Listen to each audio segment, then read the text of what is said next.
can Georgia generate millions for pre-K education without raising taxes? Approving sports betting will generate the dollars Georgia kids and their parents need with no new taxes on families or small businesses.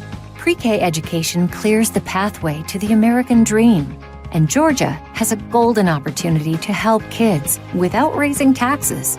Sports betting will generate over $140 million for pre-K education. That money will give Georgia students a leg up that will benefit them their entire lives. Today, there are 80,000 Georgia children on a wait list for pre-K education. Approving sports betting will help these kids and strengthen our schools. It's a win-win for parents and taxpayers. Georgians deserve the right to cast their vote on sports betting. Tell your lawmakers to put it on the ballot and give you the choice. Paid for by the Sports Betting Alliance. John Fredericks, America's Godzilla of Truth. He's popular and proficient in picking politics with prophetic precision. And now Jay Fred's picking sports. Are y'all ready for this? All across the airwaves and streams of the John Fredericks Media Network, John, Jack, and Nate, three guys that are pretty wise when it comes to picking winners. Football, basketball, baseball, soccer, golf, UFC battles, you name it. When the game is on your mind and money's on the line, Godzilla Wins is your guide to picking winners. Before you make that play, hear what J. Fred has to say. Godzilla Wins on the John Fredericks Media Network. Oh yeah, for entertainment purposes only.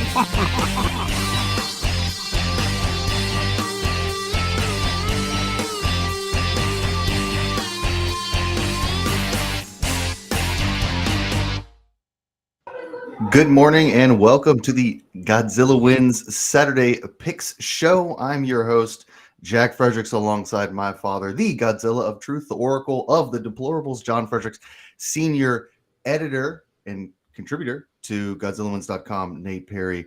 Also with us today is a senior contributor, Dan Angel, and senior contributor, Mitch Rogers. Everybody's a senior contributor to Godzilla Wins, apparently. That's what I've decided today. We have an excellent show scheduled for you today. First hour, we're talking NFL free agency. Just a ton of news coming out the last really 3 or 4 days. I mean, I guess it started with Russell Wilson and then just kind of snowballed after that. But we had a lot of free agency to talk about. And then that second hour, we're doing NCAA conference tournaments. Sunday is Selection Sunday, so we're here to give you all of your conference tournament, bunch of championships today, bunch of college basketball picks up right up until Selection Sunday tomorrow. And then we will also, I believe, and Dad can correct me if I'm wrong, be doing a live show this next Wednesday, right on the eve of March Madness, to give you all of your picks for the okay, great, for the bracket of 64. So got a lot of games to get through, but first we want to do a little bit of football as well. Now, Godzilla Wins and all its subsidiaries are for entertainment purposes only. So if you have a gambling problem, please call 1-800-GAMBLER, 1-800-426-2537 in Colorado, Illinois, Indiana, Louisiana, Maryland, Michigan, Nebraska, Ohio, Pennsylvania, Tennessee, Virginia, West Virginia, Wyoming, 800-327-5050, or visit gamblinghelpline-ma.org in Massachusetts. Call 877-G-HOPE-NY or text HOPE-NY to 467-369 New York. Call 1-800-NEXT-STEP in Arizona, 1-800-522-4700 in Kansas, New Hampshire, 888-789-7777, or visit ccpg.org in Connecticut, 1-800-BETS-OFF in Iowa, or visit opgr.org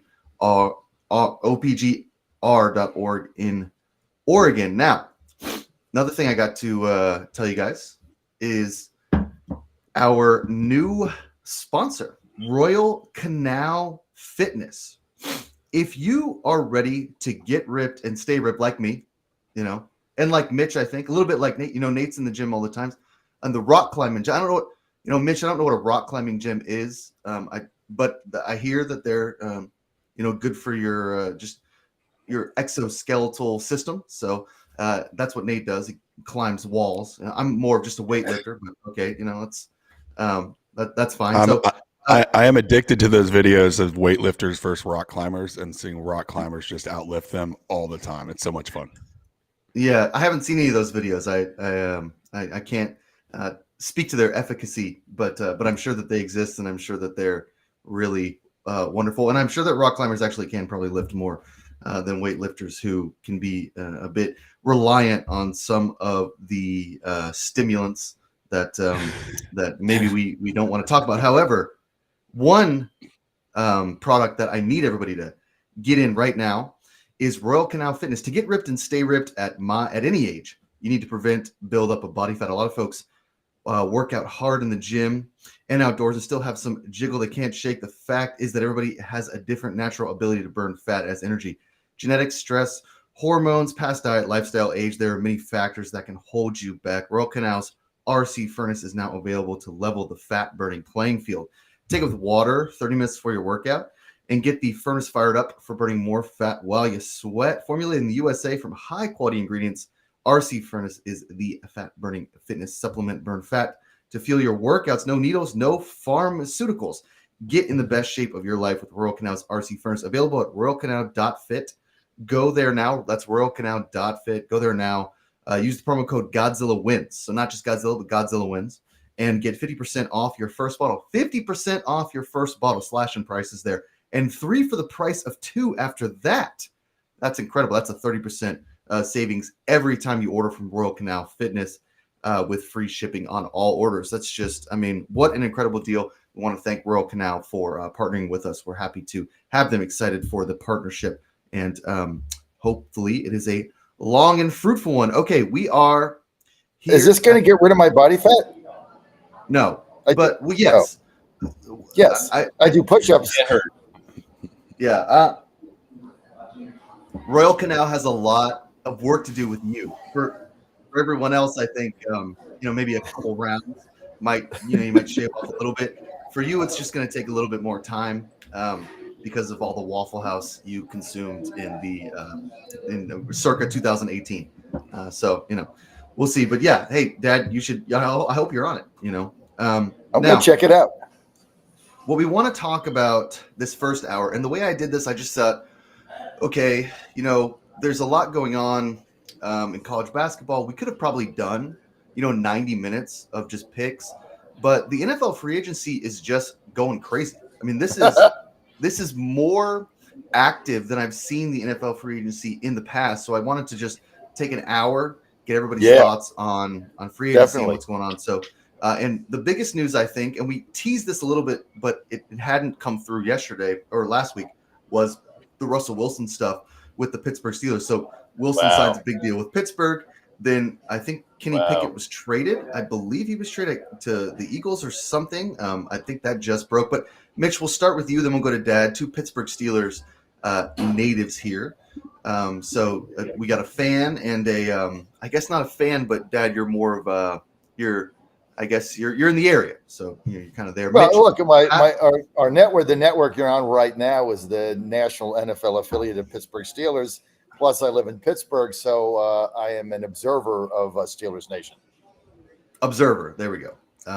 Chronicler of Steelers Nation. Yes, so Mitch, as a fan and as the GodzillaWins.com beat writer for the Steelers, how do you feel about the Russell Wilson signing? I feel old. I feel officially old. So if any Steelers fan, when free agency hit in the past, we were never players, ever. We just sat back, and I live in D.C., and I watched the Redskins go and buy every player in the world and just go, oh, I'm so glad we don't have to be that team. Well, Omar Khan has a different approach, and it's probably the right approach. I mean, he's in quarterback purgatory, in the post-Ben Roethlisberger era.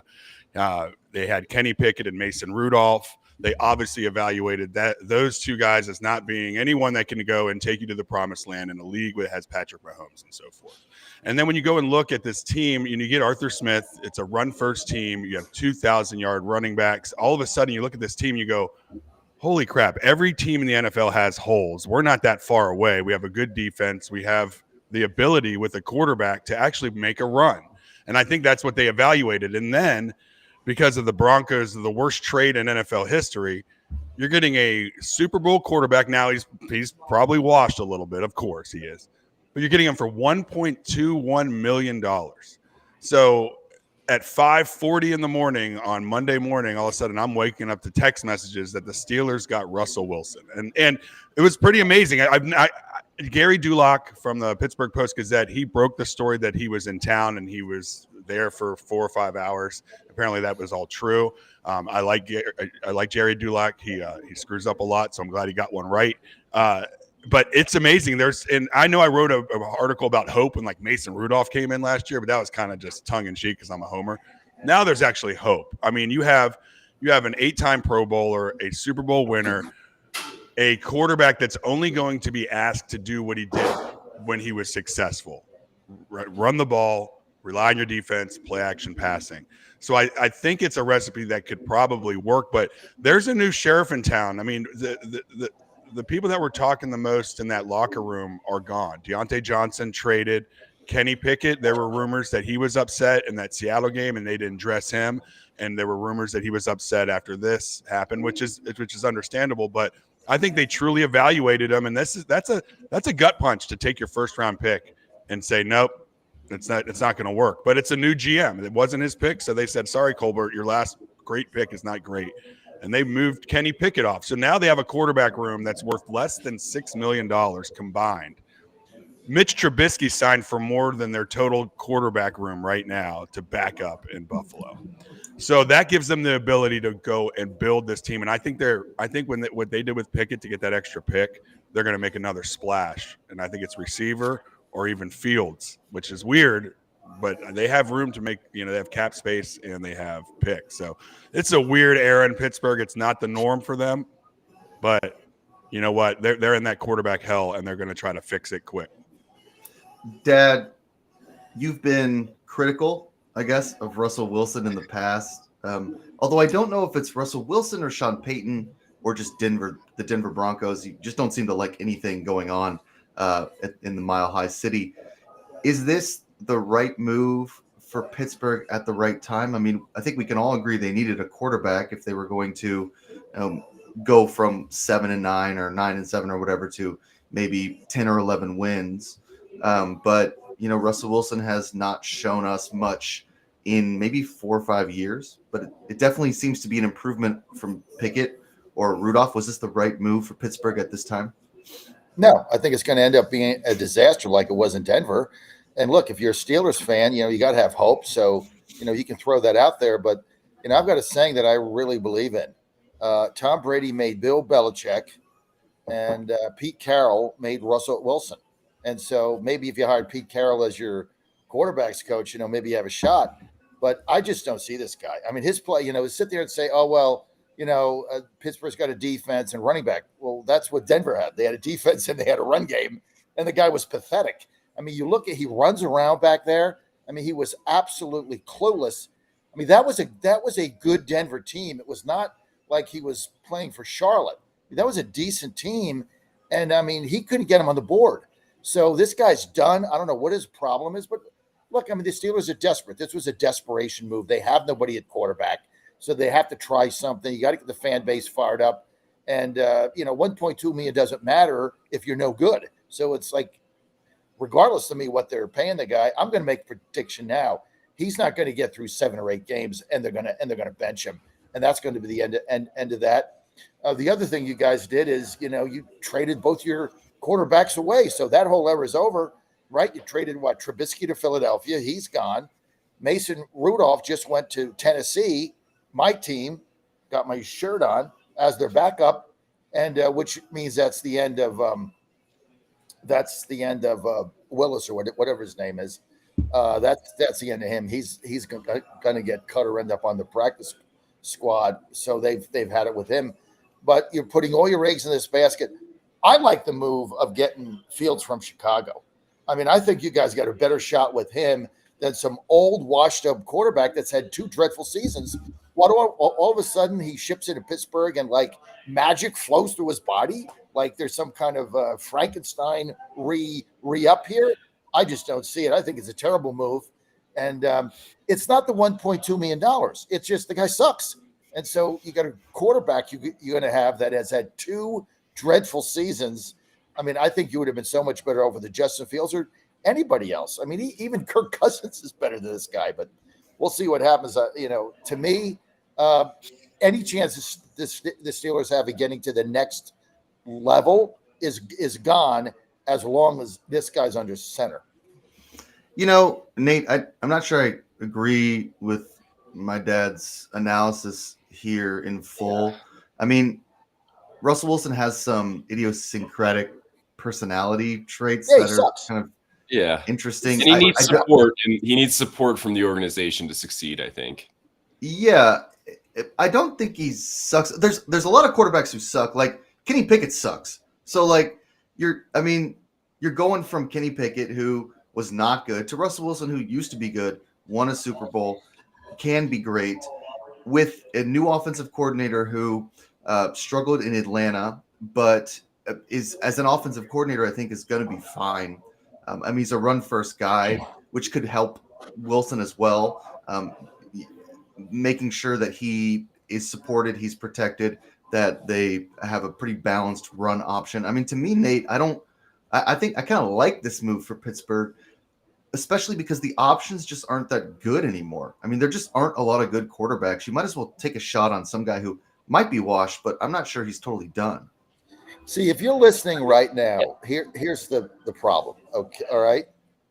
3 of the panelists here are struggling to find some kind of a narrative on Russell Wilson. I mean, it's an absolute struggle for you guys. I was able to rip mine off in a minute and a half. You guys are trying to find a narrative that can fit and be. You said he had 2 I best didn't even seasons. get a chance to try and find a narrative yet, John. I mean, okay. I just sat there and finished listening to the question, and then you started talking again. Yeah, first off, I asked Nate a question and you answered. Mitch also ripped off an analysis in a minute and a half, and he wrote an article on Monday on Godzilla Wins about it, which he ripped off in a morning. So you're not the only one who has thoughts, well-formed, opinions. Thank you very much. Nate, go ahead and tell us your opinions before Dad interrupted you. My opinion is a fine deal. I mean, I think that even if everything that John says happens, even if Russell Wilson is benched in the first 6 or 7 games, whatever, they let all the quarterbacks go. They let a bunch of bad quarterbacks go. And even if they brought in more bad quarterbacks, this still feels like kind of like a net at least break even for them. I mean, and Russell Wilson's cheap. He's the veteran minimum at 1.2.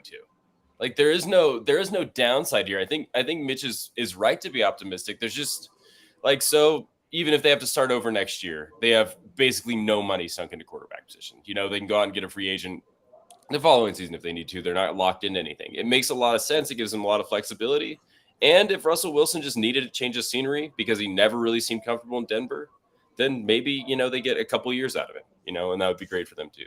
But I don't think this is a bad move or disastrous for the franchise. There's no real consequence to this falling apart and failing. The Steelers threw 13 touchdowns to 9 picks with all those crappy quarterbacks last year. Russell threw 26 touchdowns and 8 interceptions last year in a world where he wasn't wanted, where his coach hated him with all that duress. So I think there's something and not there. For a full season.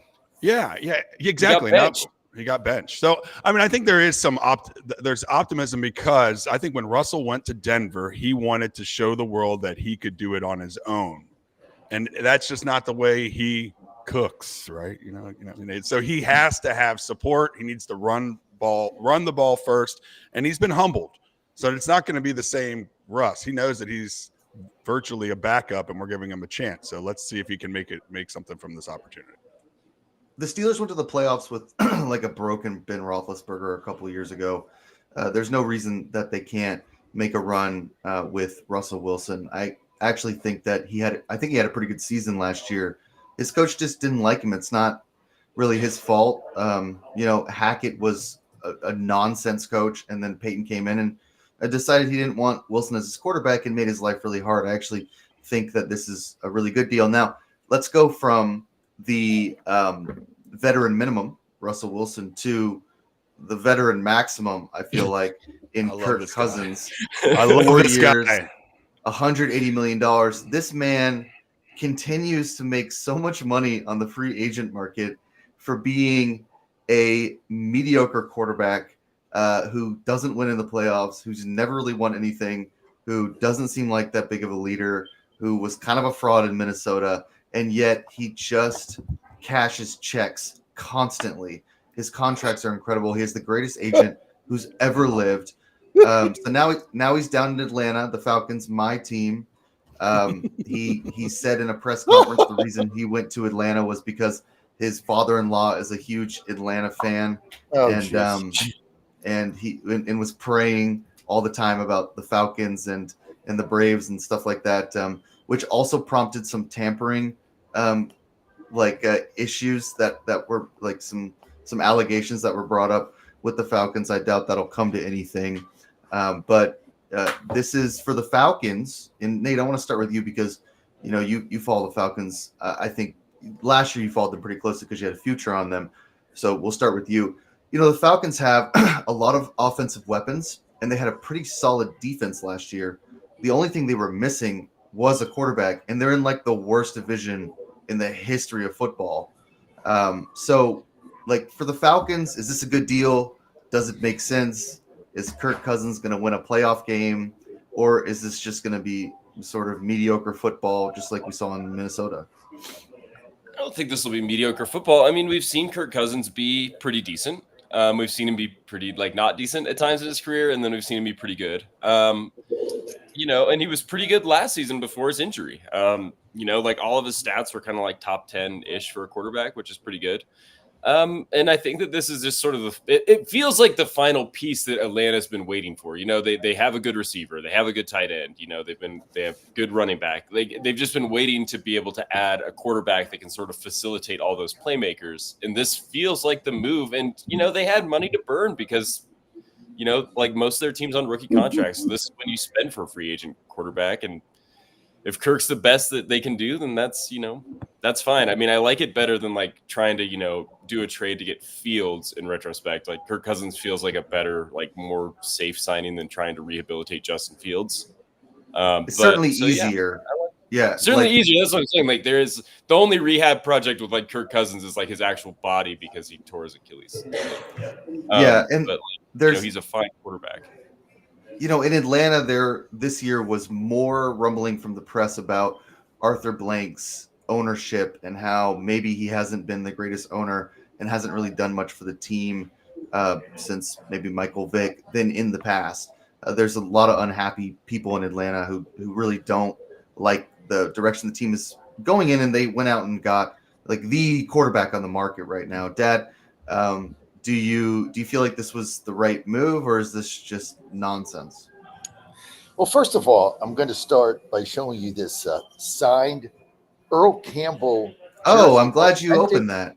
Number 34, Earl Campbell signed jersey that I got home. I was on a trip to him at my birthday, so we celebrated here with Joe last night, and I opened my gifts up. And what do I see from my oldest son? But a signed Earl Campbell, my favorite player in history of all time, Nice. a signed, authentic signed jersey for my older son for my birthday, which I'm not going to wear because I want to hang it up in my office, right? So I don't want to soil it, but although it is a triple X. So thank you for that. I don't know how you got this thing, but this is my favorite birthday present of all time. Well, I'll tell you. I'll tell you how I got it. I was in Arizona at a Marriott eating breakfast, like eating a lot of breakfast, which if you've ever seen me eat breakfast, it can be kind of like a war zone. So I was at the bar just smashing like eggs and bacon and just all sorts of stuff.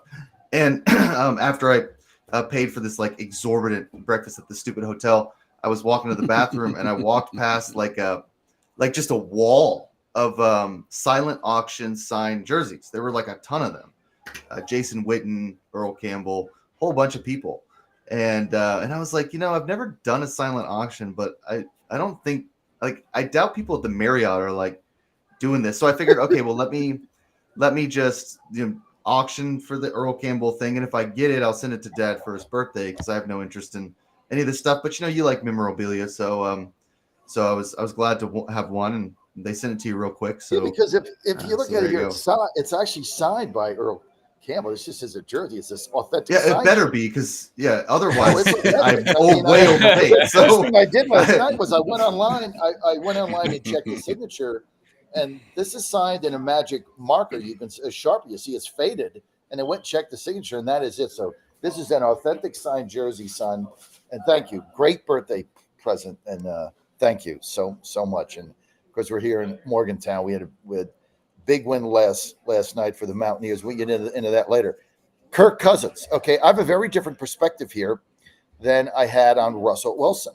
If you look at the Falcons, if you're a Falcons fan, you just need somebody that's not going to lose games. I mean, you don't need somebody that's going to win games. You just want somebody that's not going to lose games.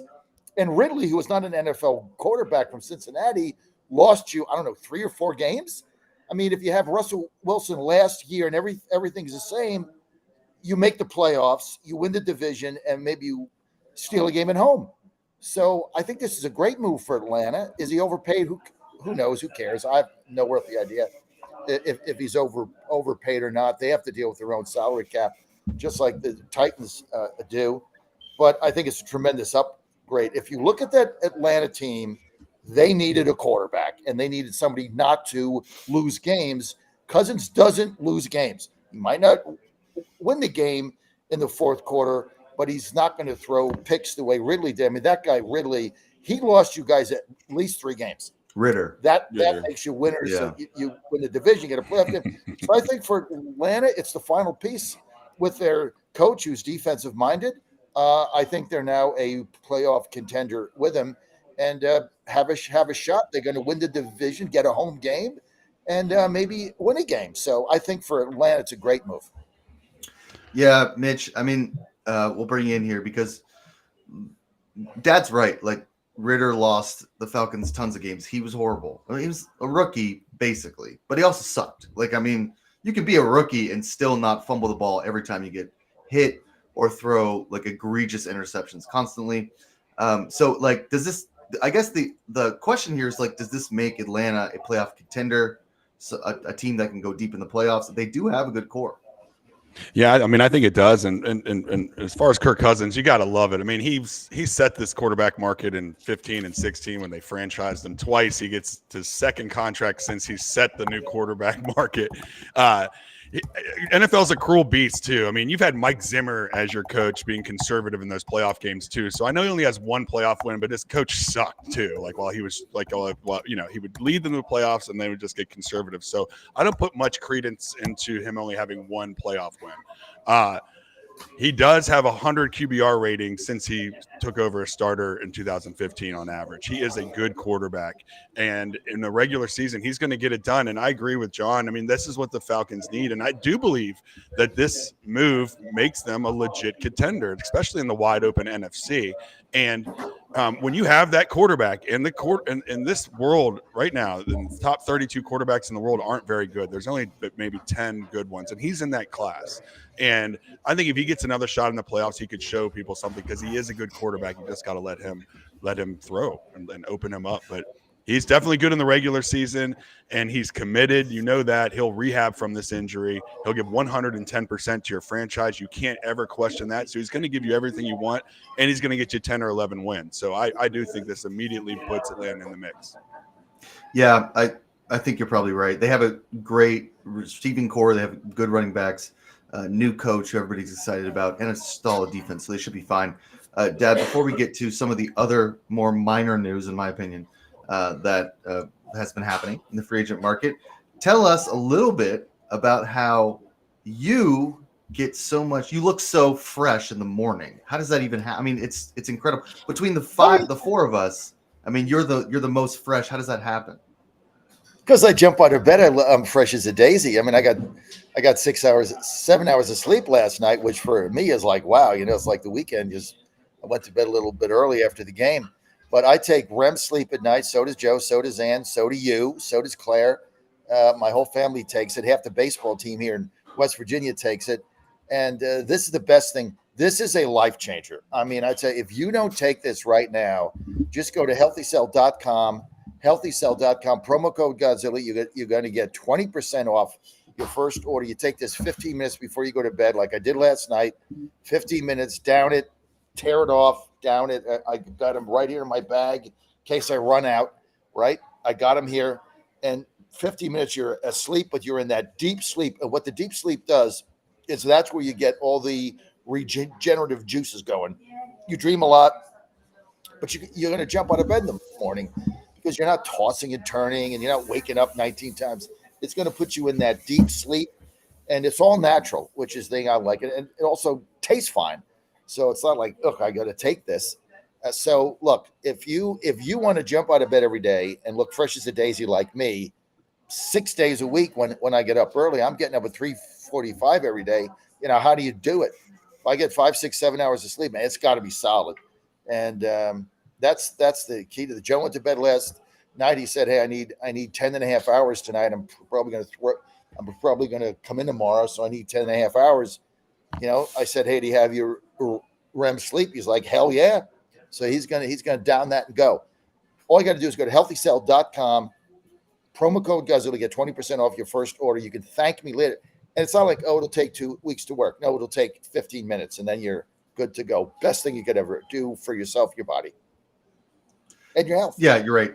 And we love Healthy Cell partnering with us. They've been a sponsor for a long time, and we love talking about their products because they work. Okay, Dad, we'll start with you here. I know you're complaining in the chat. You want to talk about Derrick Henry.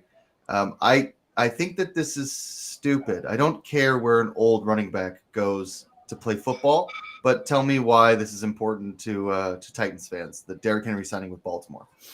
I think it's important to Ravens fans. I think he's got another year in him. I think it was a great move for the Ravens. If you're the Steelers, it's got to raise an eyebrow here, or if you're the Browns.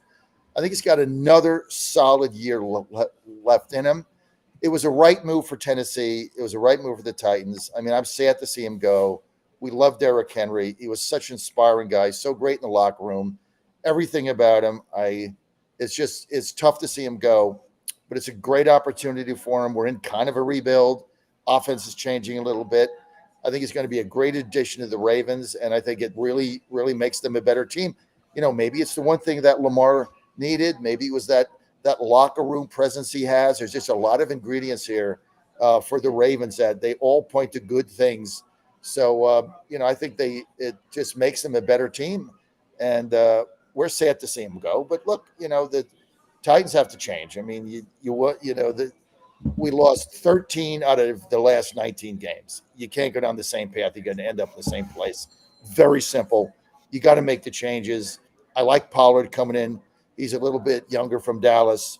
I think he's an R2 back, but we got Spears, going to be a little bit different, catches, passes.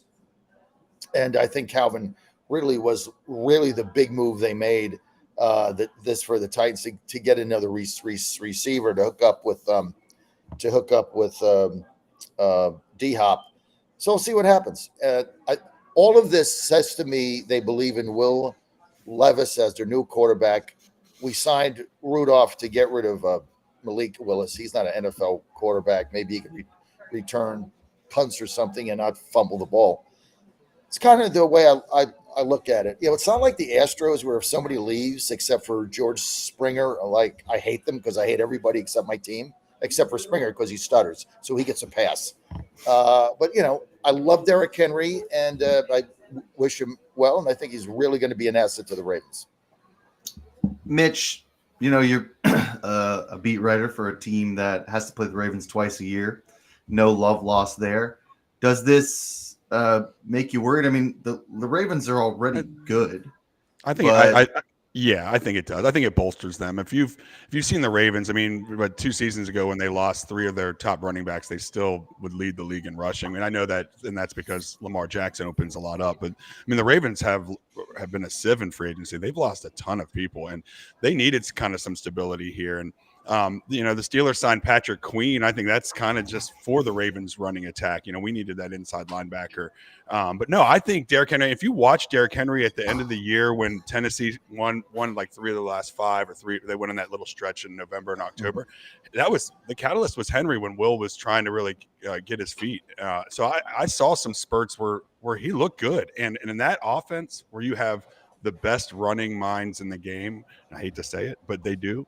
I think it's a perfect place for an aging back that still has some potential and some ability left there. So he's like the Russell Wilson of running backs. God, Yeah, you Nate. just stole that from me. I was thinking that exact thing. I was like, this is like the Russell Wilson deal. How so? I mean, elaborate. Way cheaper though. It's just no risk. I mean, like their guaranteed money's $9 million. They're basically can get out of this after a season with nothing lost. If they have the money, running backs, like this is like the bigger running back contract, and it's really or one of them, and it's really not that big. So you may as well. I mean, Derrick Henry's $9 a million different just isn't that. It just isn't that much, right? I mean, so it's not like it's going to put him over the cap. And they got him 1 year guaranteed, which I think the Ravens did the right thing. Henry did the right thing. Tennessee did the right thing. It's seldom you get a move where like everybody wins. Good for us, good for them. Bad for the Steelers, I guess, and the Browns. But it was just a good move all around. And look, the Ravens are a smart team.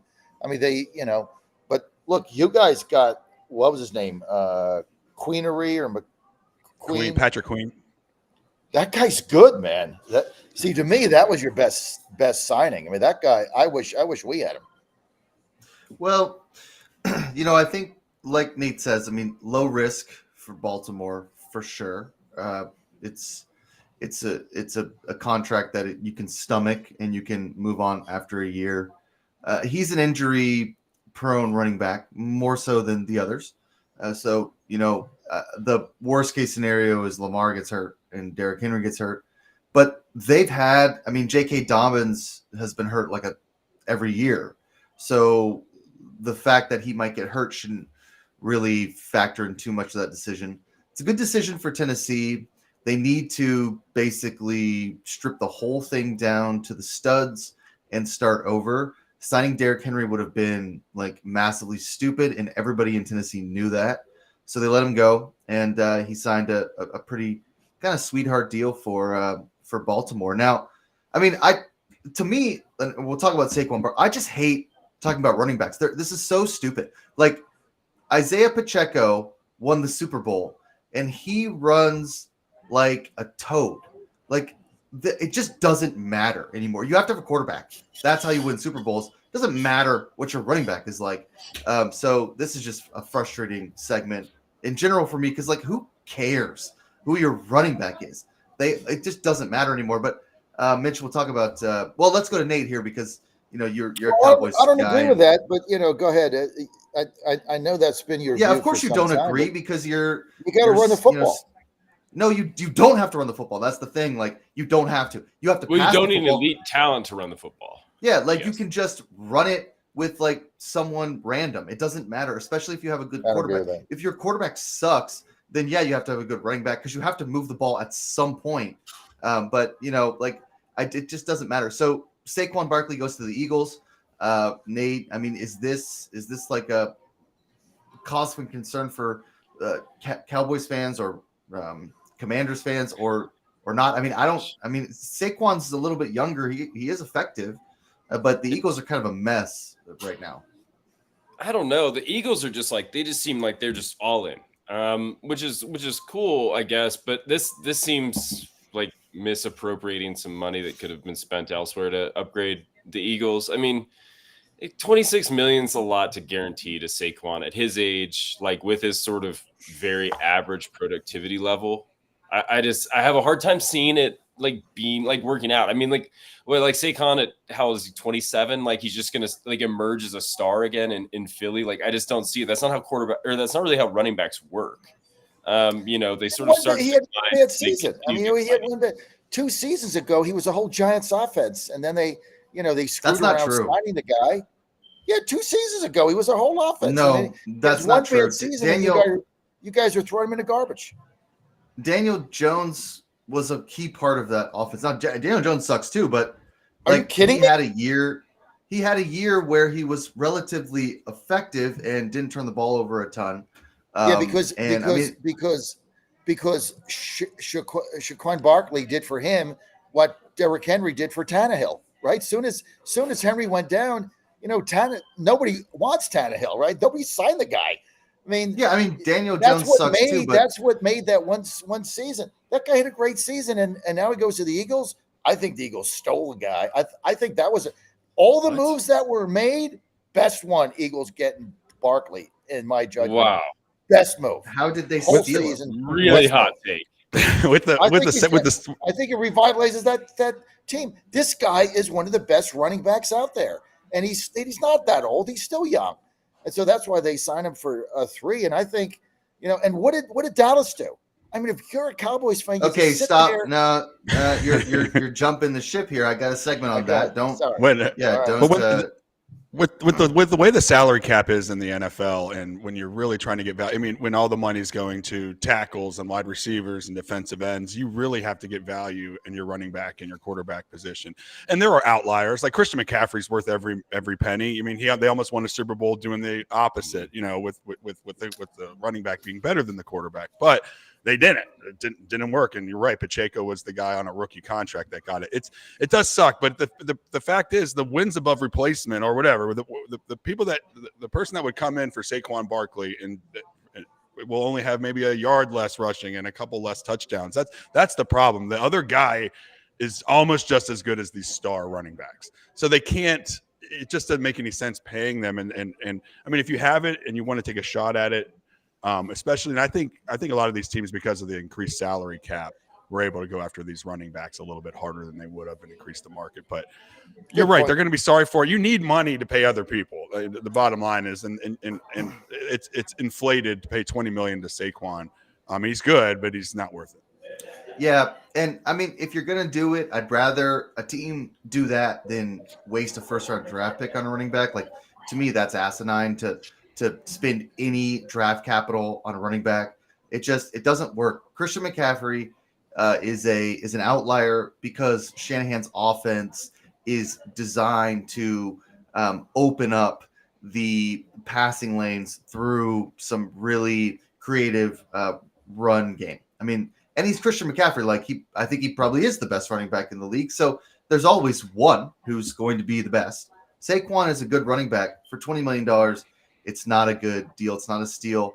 But if you need a running back, it's better to do that than draft one. Go draft a tackle or someone you need on defense or something like that. The Eagles have a lot of problems. They're not the team that went to the Super Bowl. I'm not sure Nick Sirianni is going to be there after this year. So we'll see. But the Saquon stuff. I mean, the only time to draft a running back in the first round is if you think he is a stud and you just want to get him on the rookie contract, and then just have him for 4 years and do what they all do. Then when they go for that big contract, you release them and see what they get in the world. So that's the only time that's worth it. But yeah, like the Steelers have, we have a first round running back and it's not worth it. Look, Derrick Henry, he took the Titans to an AFC Championship game. They almost beat the Chiefs. They were ahead by halftime. Like, when you got the best guy in the league, you can win games, but you can only do it for like 2 years. Mm-hmm. And then they just fall apart. It's too hard for these guys to be consistent. Don't spend money on them and don't waste draft capital unless it's like the last piece that you need and you're getting the best running back in the league. Now, the 49ers traded for McCaffrey. Like, they did it the right way. They didn't have to sign him for a huge deal. They have to waste draft picks. They traded for him. So, I'm just not a running back guy, and I think that is where everybody should be. And, Dad, you'll be there at some point, too, because you don't have a running back either, and you're going to have a coach that doesn't want to run the ball. And so as soon as you get outside this Derrick Henry's crap for a couple of years, you're going to be like, oh, running backs suck. We win by throwing slants or whatever. Now, you did tease my next segment, but before we get to that, I want to talk a little bit about Beard Vet Coffee because this is, to me, the greatest coffee on earth. Now, I don't have it with me, so I'm pretty sad. I didn't bring it on the road here. I'm on the road this week, so I didn't bring it. But listen, Beard Vet Coffee, greatest coffee. I'm missing it big time right now. You go to beardvet.com, you find so many options. You get the freshly ground, just fine ground coffee. You get the K-Cups if you like Keurig. You can get the whole beans. I get the whole beans. I grind them up right in my little coffee maker that does that. Spits out the coffee. Incredible. And if you're someone who has a beard like me, get all your beard tinctures, all your beard care. Get the whole package. They got a whole little package for about $30. You go on there, get the whole box, show up, all the oils, all the scissors. Incredible deals. Beardvet.com, promo code Godzilla, just like Godzilla Wins. promo code Godzilla. Beardvet.com gets you 10% off. Wipes out the shipping, and these guys will ship this stuff so quickly. So go to beardvet.com, promo code Godzilla, 10% off all of your coffee needs. Okay, Nate, talk about the Cowboys here. Cowboys are sitting on their hands. They decided not to do anything in free agency. This was a team that, did what they always do, which was lose in the playoffs. Brutal. But, I mean, here's my take, and then I'll go to you, Nate. I don't think the Cowboys needed to do anything. That's my only take. Like, I don't really think they just lost to the Packers because that's what they do. Their team is fine. That's what they do. I mean, like, the team was fine. Analysis. But it's not fine anymore. Like, now it sucks. Like, they have so many holes now because they haven't done anything. Like, this is why I stopped being a Dallas fan. Because it's like, we just sat on our hands. Like, our roster's complete. It's like they lose 2 offensive linemen, defensive line. They lose Pollard. They lose Gallup. Like, these are all starting players. Like, these were starters. And they're all gone. And they have signed 1 linebacker. Like, that's crazy.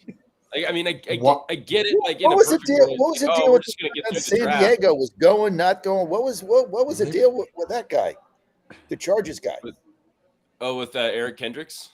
Yeah, and then he had a deal with the Niners, and then backed off and went to the Cowboys. And they didn't even reach out to Derrick Henry. Derrick Henry said they didn't even reach out. They never reached out to Derrick Henry. I mean, it's just there's so many holes on this roster now that they're replacing like starting level talent, and they've waited so long in the free agency that they're not going to get that level back. All that, Tyron Smith's already signed with the Jets. People are gone already. So, I mean, it's just, this is why I stopped being a Cowboys fan, is because they always do this. It's just like, why? It's like, just why a way do to they do make this? the team worse for no reason. Is that like, why? Like, I mean, there's got to be some reason. Like, what do they say? They need money for Dak's contract. He's due for an extension. They need to keep the money open, which is just even more infuriating. Like, they have to like keep this huge amount of money for Dak open, and it's like that's what's hamstringing the whole team is Dak Prescott's contract. You could have had Russ for 1.2. Yeah, you could have traded Dak, and you could have signed Russ. You can't. It would have been fine. What was it that Jack said? We lose in the playoffs. That's what we do. So it's fine. I mean, this is the best line ever. Look, if you're sitting there as a Cowboys fan and you had to sit through the Packers laying a 50 spot on them at home, I mean, how do you sit there and do nothing? I mean, if I was a Dallas fan, I'd be infuriated. Like, what did you do to improve your defense? Okay, you got rid of Dan Quinn. I think he's a head coach somewhere else. That's about it. That's probably the best move you made. Nate, is it the division is getting better? Is it because of CeeDee Lamb and Micah? All 3 are gonna. Is that why? Because they have to sign all 3, and they're just not moving. I mean, yeah. That's tough. That's tough. Who do you cheer for now that you tossed off Dallas? Oh, dude, Texans are making moves. We are building. There we go. Yeah. Yeah, we are. We're just all in on Houston. How do you do that? I can't just become an Eagles fan. You can't just switch states. It's pretty easy after this much time. Yeah, no loyalty. there whatsoever. Really Nate's no loyalty, man. Mitch. I mean, how do you say? Okay, I'm been a Dallas fan my whole life. I don't like what they're doing now. I'm switching to the Texans, or I'm switching to San Diego, or something. Like, how do you do that? Like, come on, this I don't understand. They like, it's like there's something that makes you a good gambler, I guess, because you just 30 years is long enough, John. And like that's a little bit like you sound like the oldest person in the world being like, you pick your team when you're 5 and you stick with them. Like, this isn't 1976 anymore. Like, John is correct. You stick with your team. You change them all the time. I mean, look, when the Astros were losing 110 games a season, right there, my son Jack, you and I were still watching the stupid games when they came out at midnight against Seattle when they were getting beat up by 110 games. So, and you've been an Astros fan since you're 5, right? Since I've been 5, both of us since we're 5, we never changed. So, yeah, you stick with your team. That's called loyalty through good and bad. I'm a broken person. So I'm not like a good analog for that. Like, I think it's fine if you want to switch teams, but back, like Well, you back didn't to switch Dallas. teams since you're 5. That's what I mean. I mean, I'm just because I hate joy. So like for me, like there's no reason to switch teams. And it paid off. I mean, the Astros are good, but now everybody hates them. So maybe I should be a Mariners fan. That's my second favorite team. I don't know Screw the why. Mariners. I'm always banging the drum for Seattle. So maybe I'll buy a hat, or the Diamondbacks. That could be a good one. Dan, let's go back to Dallas here. I think you had a couple thoughts on that, and then we'll move on to our last segment. I mean, Jerry Jones just doesn't know what he's doing. I mean, it has been pretty much been how Dallas has operated since Jimmy Johnson left. I mean, Jimmy Johnson built those 3 Super Bowl winning teams, and somehow Jerry Jones got the idea based off that he was the expert behind it all. And ever since, Dallas has just been treading water at best. So it's really just unsurprising for the Cowboys. And I do understand where Nate is coming from on just deciding that he's been treated terribly enough after almost 3 decades. I mean, I'm kind of a hybrid in between on where Nate is and where John is. I've never picked a new team. I've just decided, all right, I'm done with this team. I'll just follow the sport, but I'm not going to root for anyone. Well, that's not true because you still follow the Ottawa Senators, and they're dreadful. Yeah, but I mean, there's been a couple teams like I wasted 25 years on the Blue Jays and just decided, you know what, I've had enough. There's just not enough of a reason to keep going here. I still enjoy baseball, but I'm going to follow my money. They're the best fans in the world, though. They are the nicest people ever. Because they're Canadians. You would think, but I was actually very terrified that Amy was going to break up with me when we went to a spring training game in Dunedin because when we were getting into the stadium, those fans were just so rude to her. Yeah, I mean everything about that day, except for the fact that we had a really good breakfast in Sarasota. Everything about that day was an absolute nightmare. I've referred to it as the Dunedin disaster ever since. Well, that's because you were on the west coast of Florida where all the stuck-up people are. You go down the east coast of Florida, it's a whole different thing. My wife's from the west coast of Florida, John. She's from Tampa. That's not the west coast. That's just Tampa. West side. That's the west side, and I'm not sure the west side. I mean, not to get into Florida politics or Florida demographics, I don't think they're stuck up on the west side. I mean, I think if anyone is impenetrable, it's like the Miami crew. I mean, that's a tough. Like you would talk about money, like that Fort Lauderdale, Miami, a lot of money down there. I'm not sure. I think like the west side's pretty down to earth in Florida. So I don't know if I believe that, but in the Panhandle, we were just rednecks in the Panhandle. So I mean, we're just basically from Birmingham, Alabama. That's where you look. I'm from Mississippi. Like we adopt the Panhandle. Like we'll take it. We understand what's going on in the Panhandle. Like where liver and onions at the gas station. Like we get it. Like if you want to be Mississippians, we'll take it all day long. We understand what you're going through in the Panhandle, and so that's just the South, man. The Panhandle is just the South. You can buy sushi at the Exxon station. See, that's you can do that in Hawaii too, and it's actually good quality. Yeah, that I believe. I don't know what we're talking about. So I know I was going to bring up Joe Scarborough and everything. Let's go Panhandle all the way. No. Oh, don't even go there with it. Don't even start. Scarborough.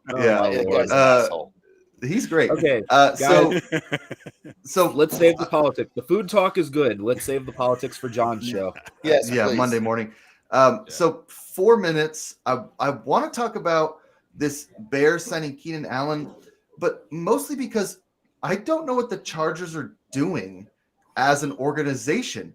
And I don't know if it's Harbaugh just sort of directing some of the personnel. Mitch, we'll start with you. Like I'm confused as to why the Chargers let go of their wide receiver one.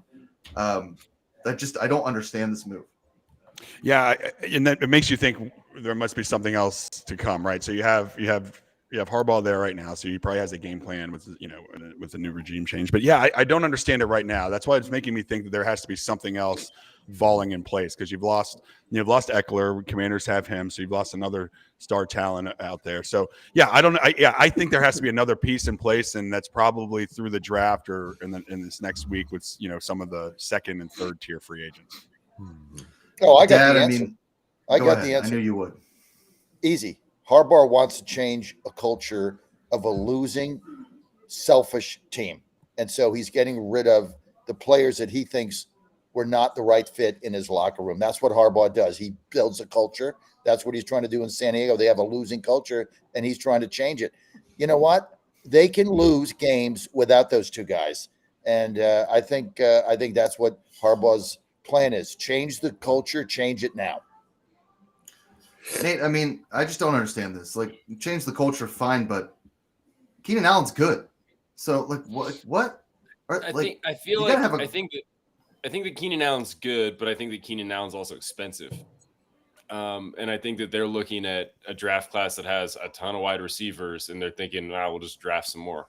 They have Justin Herbert to throw to him. I think they just feel like they could, do what maybe KC did last year, which is just, you got a good quarterback, just roll out some guys and hope it works. Is that like an awesome strategy? I don't think so, but I think it seems to be what they're going to try and do. Yeah, until they trade Justin Herbert and draft J.J. McCarthy, which I think is exactly what Harbaugh wants to do, considering he's like in love with J.J. McCarthy. I mean, Mitch, you laugh, but that dude talks about J.J. McCarthy. I know. Like he's Homer. I mean, like he's like he's in your living room just spinning like an epic when he talks about J.J. McCarthy. He's going to draft him, right? I mean, that's basically, if you follow everything that Harbaugh said, if you're a Harbaugh fan, he's going to draft him. I mean, and that to him, J.J. McCarthy is the type of person you build a culture around, and you can sit on the bench for a while, behind Hebert. I think he's going to draft him, and I think he should. He's trying to build a winning culture in a team that has a losing culture. I mean, if you're a Chargers fan, you guys just find ways to lose games, not make the playoffs, or get blown out. So he's trying to change it, and he's got the balls to do it. And Allen's 31 years old. He was at $5 million roster bonus next week. I mean, it makes sense. And then it's also, you're right, you're already losing with them. You're losing with them, so might as well. Bingo. I don't know. I mean, it definitely makes sense. Go ahead, Dan. I mean, by getting rid of Williams and Allen, the Chargers saved like $43 million against the cap. Jeez. So it does make sense when you're looking at it that way. I mean, NFL teams sometimes have to do this because it's a hard cap. You got to make sure that you've got enough space to sign your rookies, make a couple moves that Harbaugh wants to make. So Nate hit it on the head. It's about money. Yep. And I mean, look, and receivers are replaceable, sort of like running backs. I mean, you can find good ones for cheaper. I think it's a good move for the Bears. I mean, all signs point to them drafting Caleb Williams. If you're going to go all in on a first-round quarterback, you have to give them weapons to help them succeed. They didn't do that with Fields, so it seems like they are trying to give Caleb Williams something to throw to. I think that's fine. Such a mistake. But yeah, I mean, it's a big contract, and it's the Bears, so I don't expect it to work. It's a big contract, but like also, if there's a time to spend on free agents, it's when you have a rookie quarterback. So like, go like this is the time. If you think Caleb Williams is going to be the guy, like spend the money now to get guys around him. Absolutely. Years. Right. You're listening to the Godzilla Wins Saturday Pick Show. We're at the top of the hour here. We're about to do one of the best college basketball shows you're going to listen to this next hour. We got a show on Wednesday, and then we got next Saturday. This is college basketball time, baby. We're all locked in. Don't turn the dial. Godzilla Wins. Be right back. How can Georgia generate millions for pre-K education without raising taxes? Approving sports betting will generate the dollars Georgia kids and their parents need with no new taxes on families or small businesses.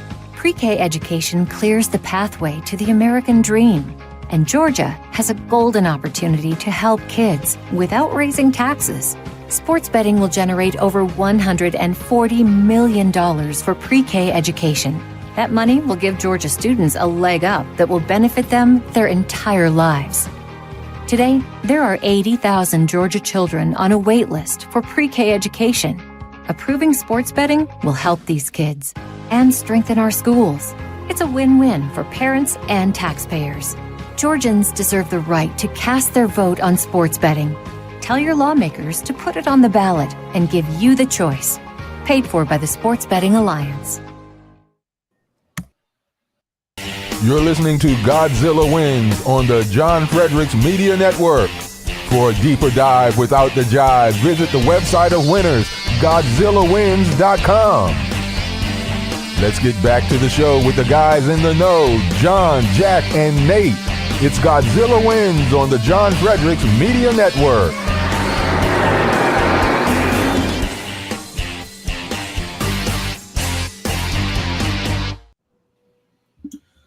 All right, you are listening to the Godzilla Wins Saturday Pick Show, second hour here, talking college basketball, doing all the championship games, some of the semis, all these tournaments, getting ready for Selection Sunday here.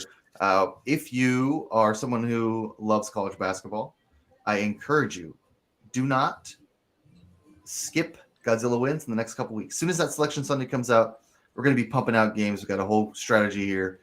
So go to GodzillaWins.com for all of your picks, all of your analysis, the daily picks feature as well, all of that. Now, I want to start with the Mountain West Championship. Like, we're going to run through so many games here.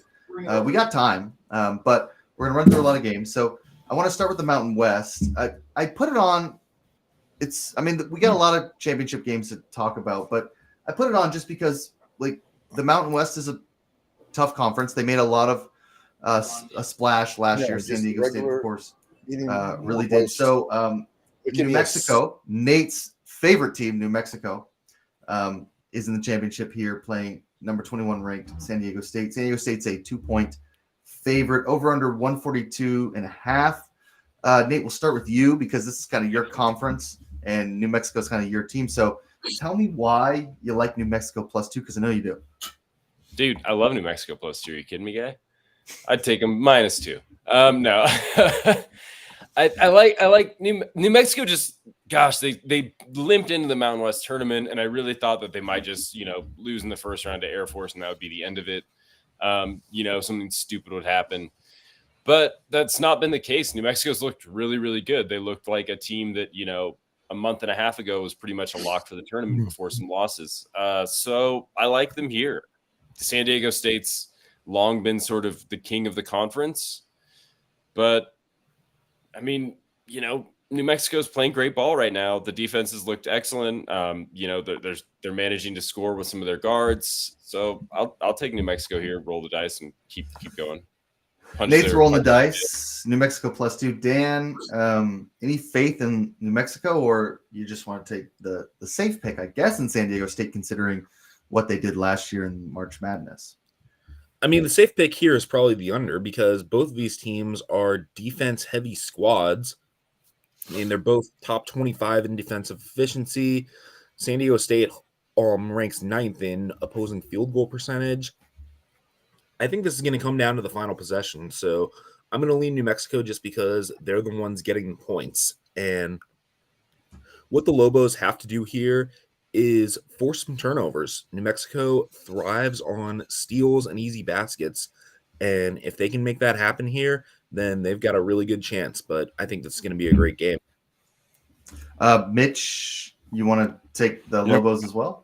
Yeah, you know what I love about this show is I'm learning, and with Nate and Dan, it's so fun to learn. So I was, New Mexico is 6th in the nation in pace, which slows the game down, and they force a lot of turnovers as well. And Patino, come on, let's go. I'm going to go with New Mexico as well. Dad, I bet you like San Diego State. I love San Diego State here, -2. Best bet of the day. You guys are whatever you guys are chewing, those gummies or something that you guys do. What the hell are you? This San Diego State team is a veteran. The gummies or whatever they have now, the weed thing. Never touched anything like that, John. I don't know what it is, but it's legal now. Will and you make everybody- your pick? San Diego I went to -2. this college. What do you think? Yeah. San Diego That's where -2. I'm here right now. By the way, did somebody say Blake Snell? Sorry, I missed that. No, I like San Diego State here -2. They're just a better team. Lobos had a good season. It ends today. Blowout. Well, no, it doesn't end today. They're going to be in the tournament. But I guess okay. Look, I like the under. I'm with Dan. Both these teams play slow. Both of them are defensive minded. Well, New Mexico plays fast. New Mexico does play fast, but they have a really strong defense. Yeah. So I like the under, and I think the under should be a little bit lower. And so I kind of like it at 142. So I'm with Dan there. Now, Dad, before we move on, we need you to tell everybody about the greatest pillow company to ever grace America. I tell you what, this is the time. If you need anything for your house, towels, blankets, comforters, pillows, pillowcases, slippers, which I've got on right now, sandals, which I just got for Claire the other day, right? You name it, they got it. This has got to be the best company you're ever going to deal with. Let's go to mypillow.com. They've been a sponsor from us at the beginning.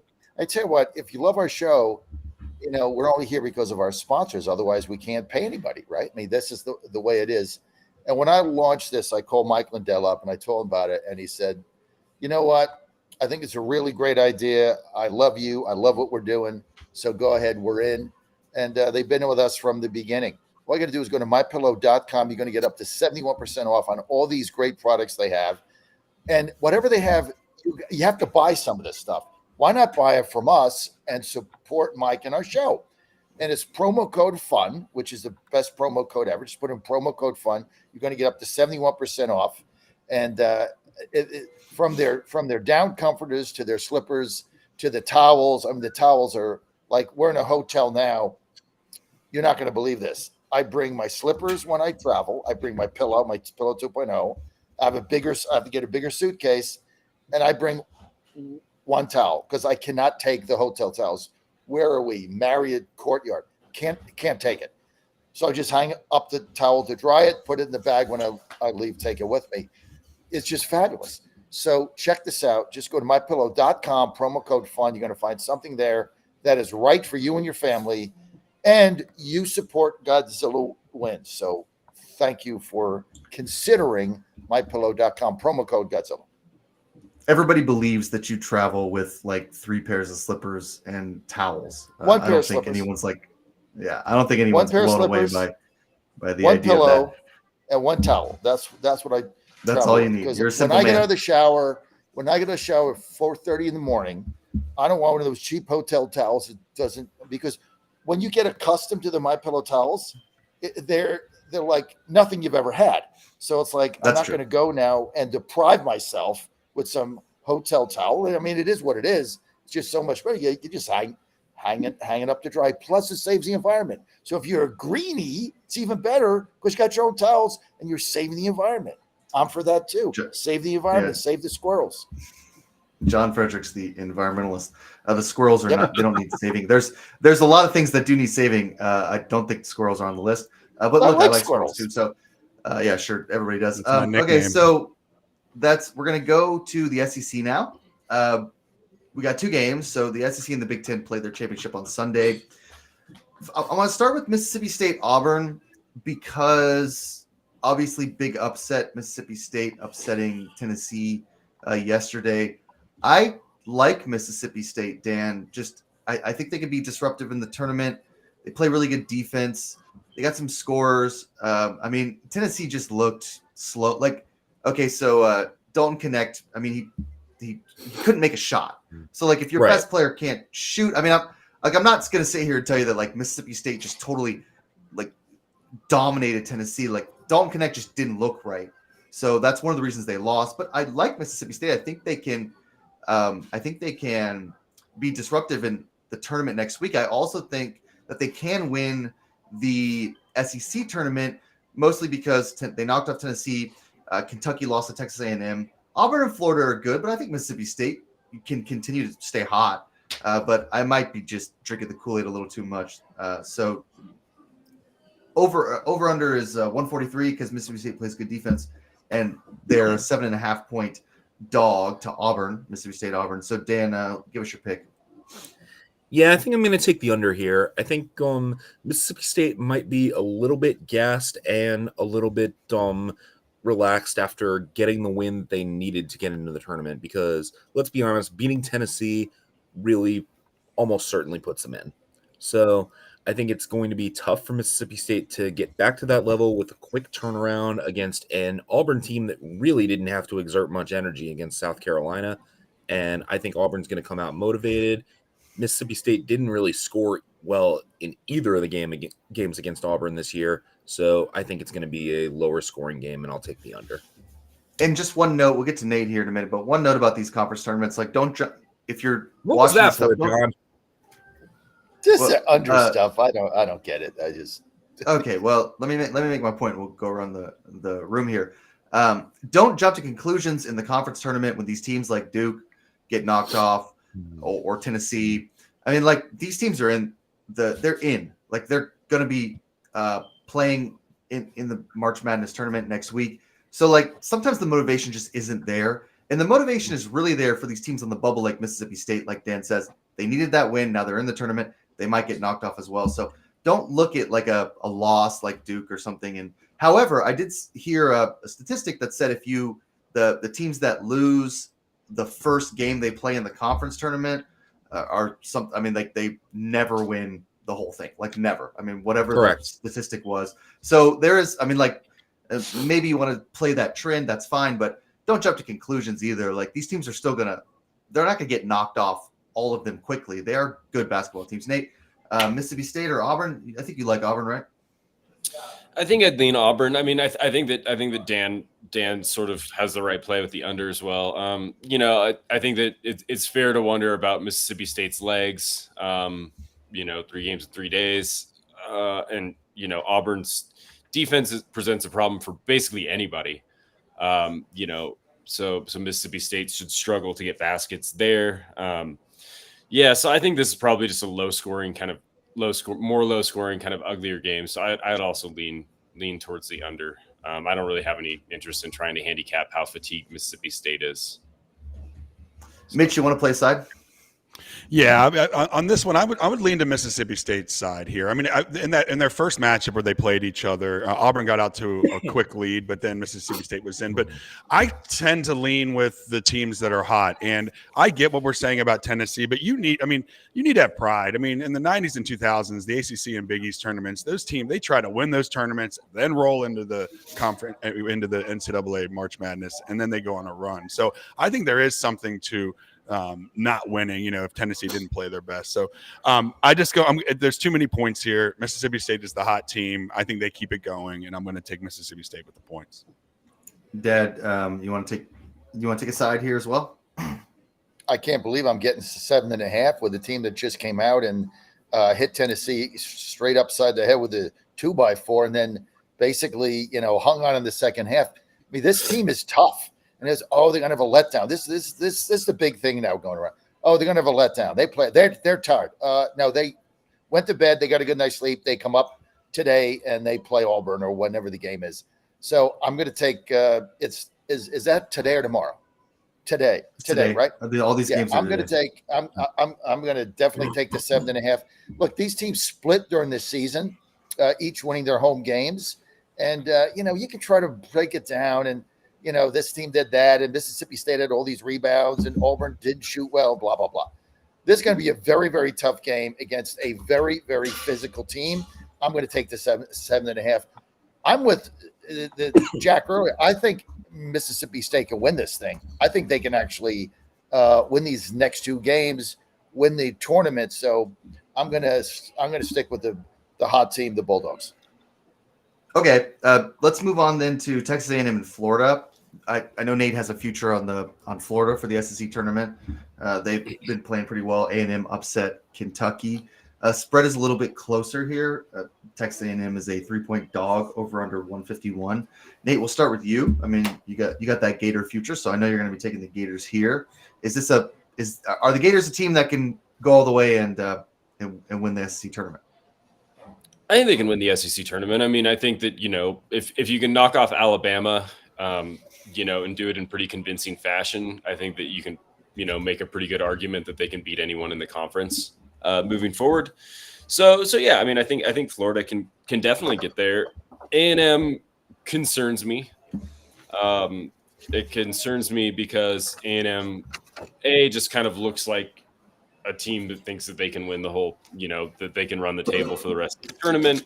They look incredibly confident, but I mean, I think that Florida matches up pretty well with them. The big strength of the A&M team is rebounding, getting offensive rebounds. Florida rebounds just pretty much about as well as A&M does. So I think that's basically a net sort of break even in terms of like that advantage, which A&M has almost everyone except for Florida. I just think Florida is going to be able to like score more. I think that when it comes down to it, like Florida is just going to be a little bit fresher. They're a little bit of a deeper team. And I think that they'll just be there at the end of the game. I don't know if A&M needs to win this. It looks like they probably also punched their ticket after yesterday's win. So, there's a chance that A&M is just a little flat at the end of the game, I think. Dan, you agree with Nate? I think, excuse me, I think that's probably right.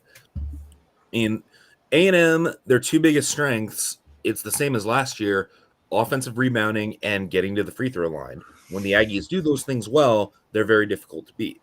When they don't, they're very easy to beat.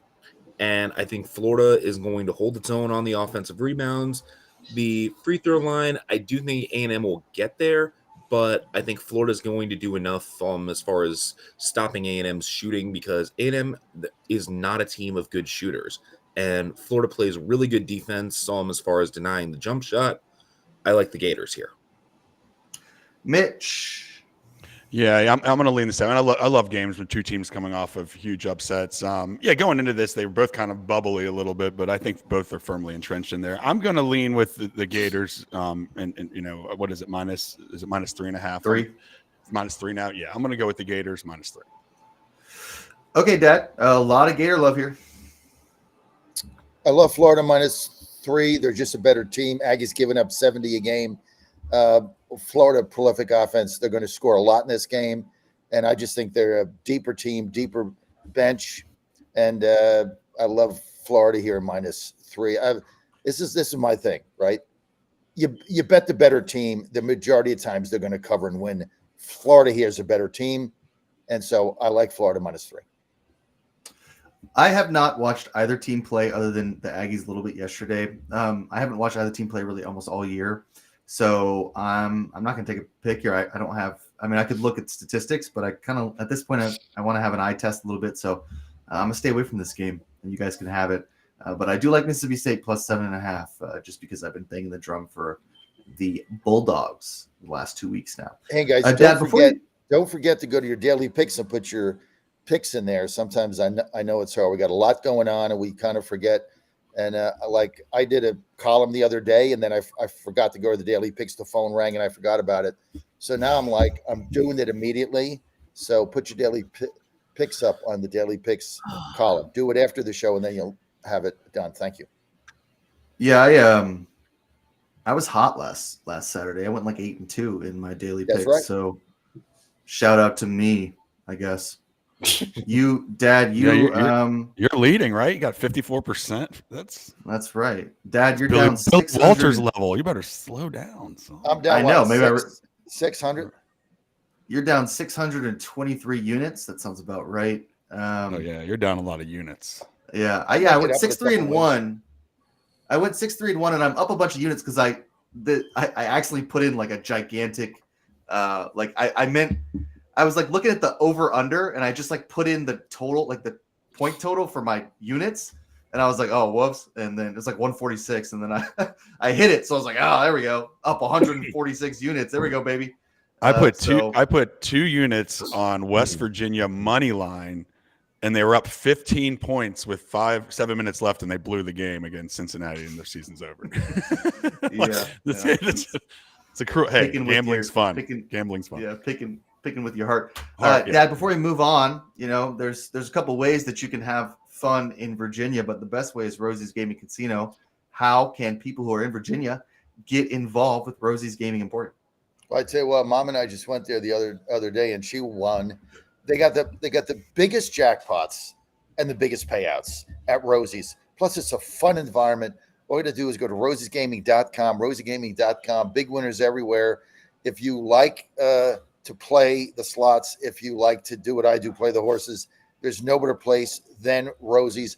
And they're all over Virginia. They're in Northern Virginia and Dumfries. In fact, they got a new hotel going up there. That's pretty cool. They're in Vinton, right outside of Roanoke. They're in Hampton. They're in Richmond, right by our studio. They're my favorite place, Colonial Downs, which is in New Kent. They're just outside of they're in Emporia. They're just outside of Danville and Collinswood. So all you got to do is go to rosiegaming.com, rosiegaming.com. Have fun, win money. Great place to hang out. It's so clean. You're going to love the atmosphere. I mean, and the thing that they do that's different than Vegas is it's brightly lit, right? You go to Vegas, everything is dark. Part of the thing, they pump oxygen in. None of that's going on here. Very different atmosphere, very clean, great for date night, great to just go out and have fun. Go to rosiegaming.com, rosiegaming.com, biggest payouts and biggest jackpots you're going to get, because Virginia General Assembly, in order to pass this, took the lowest takeout of any government for slot machines in the world, or certainly in the USA. That's why you get the higher payouts and the bigger jackpots. rosiegaming.com. Yeah, in the world, I was like, oh, Dad's up on I'm not sure about the the Chinese world, legislation over there in Macau. Definitely, What the takeout is in Monaco. Definitely in the US. Yeah, we don't know what the take is in some of these places, but definitely in the US. Okay, we're gonna go to the A10 tournament here, and talk a little bit about. So there's two games. We only have time for one. This is another one where they play the championship on Saturday. We're gonna talk VCU, Virginia Commonwealth. Shout out Virginia versus St. Joe's here. VCU is a 2.5-point favorite according to what I have now. DraftKings, I can't always get the Virginia odds on DraftKings, so I'm just using something else. So the number could be different for y'all. Total is 139.5 or 138.5, depending on where you're at, which is pretty low, Dan. So we'll start with you, Dan. I know that you follow the A10 pretty closely. Are you going to take a little bit of nibble on the spread, or do you like the over-under? I mean, 139, that makes me think that the under is in play. Yeah, the under probably is in play with how VCU plays defense, and I like the Rams here. And they get to the line fairly regularly. They're good free throw shooters. They're really good 3-point shooters as well, and their defense is really strong at denying good looks. And I think St. Joe's is probably going to run out of gas a little bit after getting by Richmond. So I think VCU is going to be the play here. Dan likes VCU. Nate, what do you think? Yeah, I kind of like St. Joe's here. I mean, St. Joe's looked. I watched the Richmond game a couple days ago. It was like one of the first games on the TV, and St. Joe's showed me a lot. I mean, that was a gritty game. It was back and forth for a lot of the game before they finally pulled out ahead at the end with some really clutch play. So, I mean, St. Joe's looks to me like a hotter team than VCU. I mean, they've won both these games as small underdogs in their tournament so far. I don't see why they can't do it again. I mean, I feel like they've already played sort of, the toughest portion of their schedule. So, I mean, I think they can beat VCU as well. I mean, after the Richmond win, I think the sky's the limit for St. Joe's. Sky's the limit. Mitch, what do you think? All right, Biggie reference. Sky's the limit. So yeah, VCU. They're one of my friends. We watched the UMass game, so I'm kind of on them. He thinks they can actually go on and make a run. So I'm going to go with my boy here. I'm going to say VCU, Hart and Friend, -2.5 for VCU. All right, Dad. I think you probably like VCU here. Actually, I just put it in my daily pick, so I'm going to practice what I preach. I mean, I just go back to what I said earlier. Rams are a better team. They're just a better all-around team. St. Joe's had a really, really tough game last night, beating Richmond. Now, I said that's not going to affect Mississippi State, so I'm not really a believer in the letdown thing in a tournament like this because kids are pumped. They got the adrenaline going. But that was a very, very tough game. I just think the Rams, they're a better balanced team. They have a better bench. They have more depth, and -2.5 to me isn't anything here. I'm going to go with the Rams. So I want to move to a lot of people like. It seems like everybody likes the Rams here. I want to move a little bit to the Pac-12, which is a bit. I mean, it's not surprising. And the Arizona loss was kind of interesting. Oregon beating Arizona, Colorado. Both Oregon and Colorado are good teams. The spread here for the Pac-12 championship is 2.5. Oregon is a 2.5-point underdog. Over under 142.5. Nate, we'll start with you. Then we'll go to Dan. Do you like what's Colorado? The Buffaloes, right? The Buffaloes, Buffs, or the Ducks? Who do you like? I'm gonna do the thing and be boring and say I kind of like the under here. I mean, both these teams are coming off like basically like their big win, right? You know, I mean, there were really only two teams in the Pac-12 that were pretty much locks to make the tournament as at large bids, and they both lost last night. So, you know, in terms of that, like Oregon and Colorado, I think both of them could be a little let down. I mean, I get that the adrenaline, you know, whatever, their kids and the adrenaline's there. Like, this is also, you know, one day after, you know, pretty emotional win. So I think both will play it a little, you know, they already don't play like the fastest tempo in the world anyways. I suspect probably some sluggishness and missed shots. I just think the under is the play. All right. A little bit of play on the under there. Dan, you want to stick with the under? You want to take the spread? I think the under probably is the play, but I think the only letdown I'm going to see here is from Colorado, because Colorado is probably in the field. Oregon pretty much has to win this game in order to make it. So I think the Ducks come in knowing that it's 40 minutes or bust for them, and I think Oregon gets the job done. So I'm going to ride with my father's Ducks. Okay, there you go. Mitch, what do you think?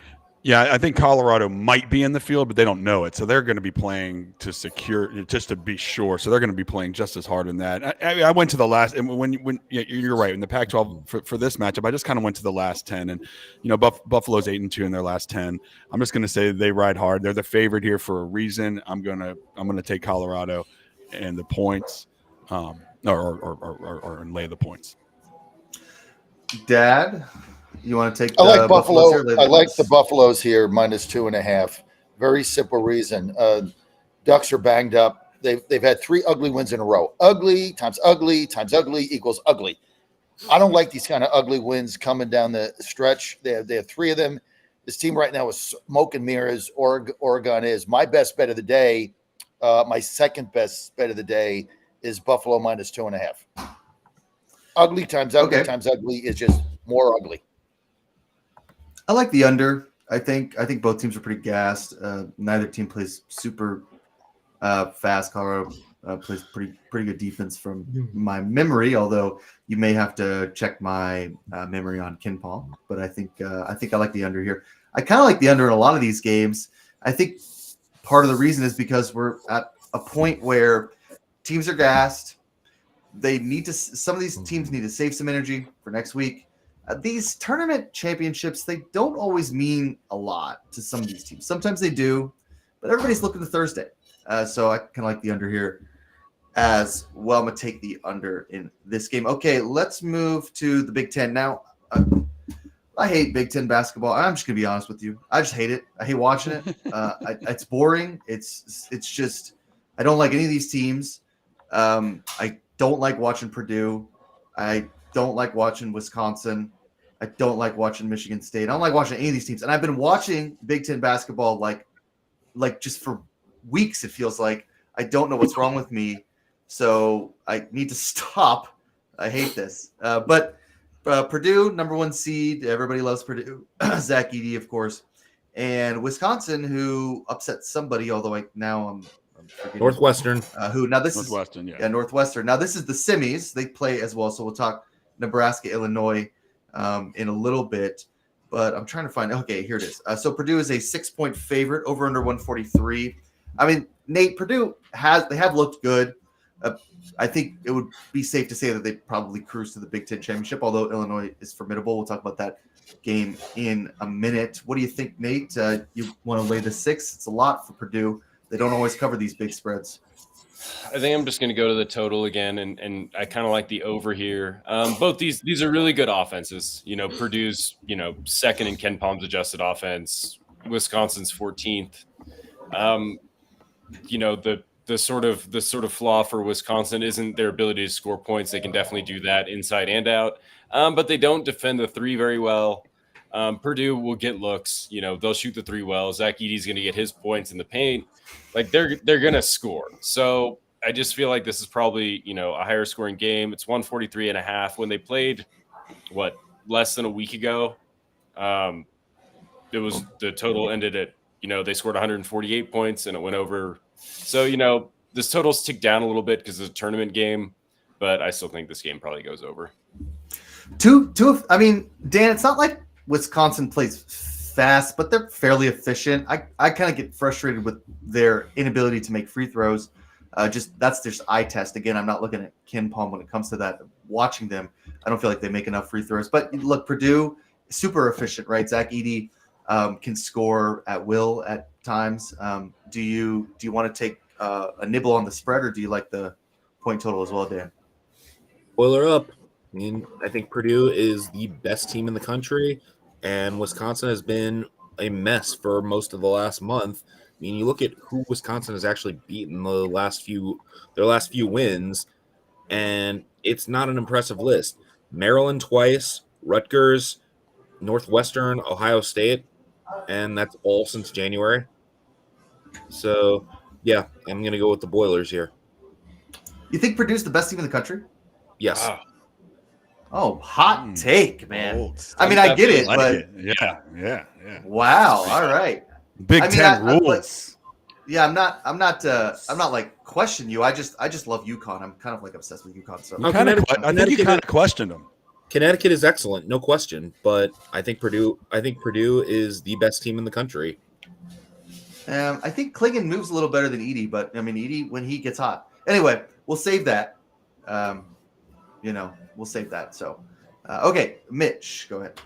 What I love when picking these games is they've already played twice. You can look at all the advanced analytics and the stats, but I go to the head-to-head matchups, and I think that Vegas finally got this line right. Because Purdue's beat Wisconsin, but by 12 combined points in the two games. I think the last game, which was only a week ago, was a 10-point spread. They did not cover that. It's sitting where it is now. I think it's the spread where they can cover it. They're the better team here. I'm going with John's analysis on that. So take the better team. I don't care if there's a couple points out there. I'm going to go with Purdue and lay the points. Dad. Does anybody really see Wisconsin being in this game? Honestly, do you think you're going to turn it on in the second half? There's going to be 7 minutes to go and they're going to be up by 3. Does anybody really think the Badgers are going to win this game? Right? If you're not in Badgerland, answer no. Purdue is a superior team. This spread should be 12, not 6. I'm going to go with Purdue, lay the 6. Easy money. You heard it here first, folks. Play it up to 12. There you go. Play it up to 12. Money.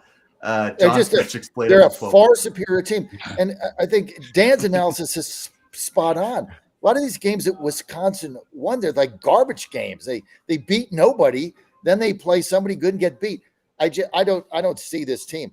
Like when I saw that 6, I had to put my glasses on. I'm like, no, it's got to be like 6. It's got to be like 9 or something. I'm looking at it right now. Yeah. Oh yeah, it's 6. Yeah, -6. That's it. I'm gonna put that bet in ASAP. I will never forgive Wisconsin for getting blown up by Arizona like in November or early December and making me look like an ass on the radio. I'm ready to forgive like all of my ex-girlfriends before I forgive Wisconsin for getting the doors blown off of them. I seriously, I will never. I will never forgive the Badgers. Really bad. No, I wouldn't do that. They're all fine. But Wisconsin, I will never forgive. So I'm going to go with Purdue as well. I think I watched the game yesterday. Purdue just looks like dialed in, I guess. Although they did have an injury to a key player. It looked bad. He got up, but they do look dialed in. I don't think that Wisconsin has an answer for Zach Edey. They're going to play through the post and they'll be fine. Who does? So, nobody really. I mean, there's some bigger teams, but he's dominant. I mean, he's got such a touch at the rim. He's always open. He plays physical. He's so big.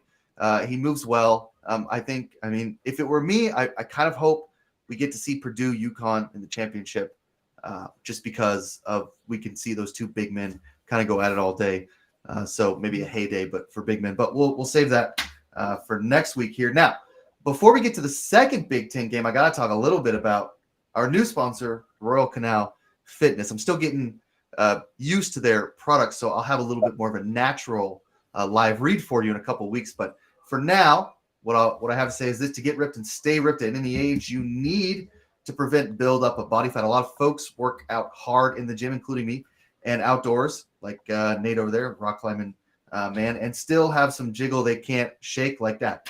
The fact is that everybody has a different natural ability to burn fat, as energy, genetics, stress, hormones, past diet, lifestyle, age. There's so many factors that can really just hold you back. Royal Canal's RC Furnace, that's the product we love here. Royal Canal's RC Furnace is now available to level the fat burning playing field. Take it with water 30 minutes before your workout. Get the furnace fired up, burning more fat while you sweat. Formulated in the USA. High quality ingredients here. Burn fat to fuel your workouts. No needles, no pharma. This is all natural stuff. Get in the best shape of your life with Royal Canal's RC Furnace. Available at royalcanal.fit. That's royalcanal.fit. Go there now and use promo code Godzilla Wins to subscribe and get 50% off your first bottle. Godzilla Wins, whole thing. 50% off your first bottle. Slashing prices there.